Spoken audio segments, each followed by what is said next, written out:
ঝিনাইদহ ৩ আসনের বিএনপির মনোনয়ন প্রত্যাশীরা ঘোষণা দিয়েছেন, আসন্ন জাতীয় নির্বাচনে তারা সবাই ঐক্যবদ্ধভাবে কাজ করবেন।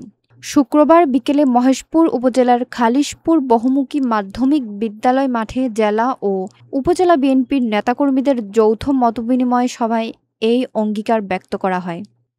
ঝিনাইদহ থেকে জেলা প্রতিনিধি শামীম উসমানের প্রতিবেদনে বিস্তারিত। সভায় সভাপতিত্ব করেন ঝিনাইদহ জেলা বিএনপির সভাপতি অ্যাডভোকেট এম.এ. আব্দুল মজিদ।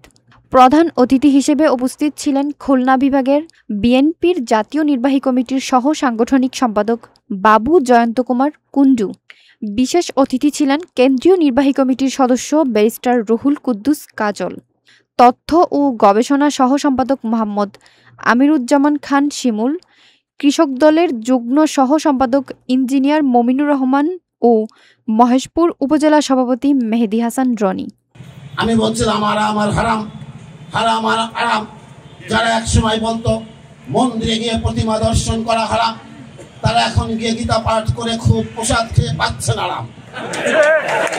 যারা একসময় বলতো ভারতের নাম মুখে আনা হারাম, তারা এখন বলে ভারত অসন্তুষ্ট হয়, ভারত অসন্তুষ্ট হয়, এমন কোন কাজ আমাদের করা ঠিক হয়। যে কথা শুনতে চেয়েছেন সেটা ঐক্যের কথা শুনতে চেয়েছেন। আমি নতুন করে কারো কথায় উদ্বুদ্ধ হয়ে আবেগ আপ্লুত হয়ে আমি কথাটি বলি না। আমি মনে করি আমি শহীদ প্রেসিডেন্ট জিয়াউর রহমানের রাজনৈতিক আদর্শের একজন সৈনিক। আমি মনে করি আমার দলের প্রাণপ্রিয় নেত্রী বেগম খালেদা জিয়া এদেশের গণতন্ত্র মানুষের মৌলিক অধিকার সুরক্ষার জন্য যিনি প্রাণান্তকর আপসের নেত্রী হিসেবে প্রমাণিত হয়েছেন।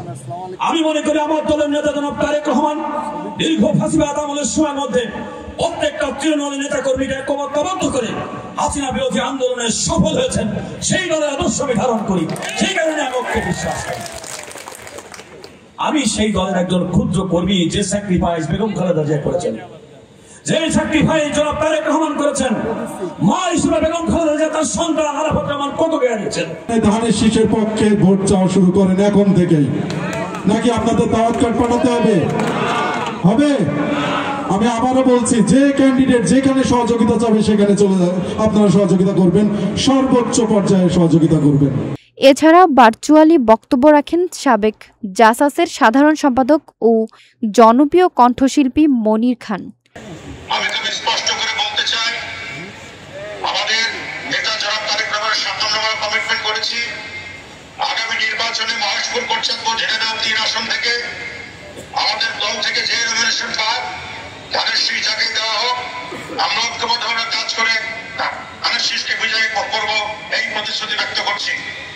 অনুষ্ঠানটি সঞ্চালনা করেন জেলা বিএনপির সাধারণ সম্পাদক মোহাম্মদ জাহিদুজ্জামান মনা।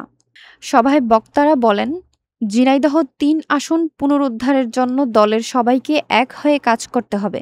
বিভেদ নয়, ঐক্যই হবে সফলতার মূল মন্ত্র। তারা জানান, ধানের শীষের বিজয় নিশ্চিত করতে এখন থেকেই ঘরে ঘরে গিয়ে প্রচার চালাবেন নেতাকর্মীরা। সভা শেষে উপস্থিত নেতাকর্মীরা আসন পুনরুদ্ধারে একসঙ্গে কাজ করার শপথ নেন।